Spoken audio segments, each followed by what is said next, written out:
I'm Max Dalton, and in this video I'll show you how to fix Netflix error 1012 on your iPhone or iPad. Are you encountering the dreaded Netflix error 1012 on your iPhone or iPad?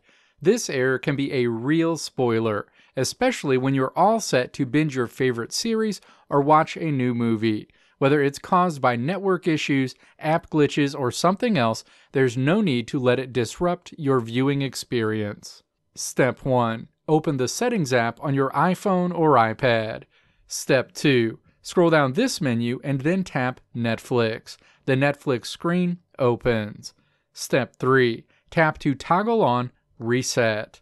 Step 4. Open the Netflix app. You'll need to log into your Netflix account again, but you should no longer be receiving error code 1012. Let me know if this video helped you out in the comments below. If you liked what you saw here, click the video links on the right side of the screen to check out another video.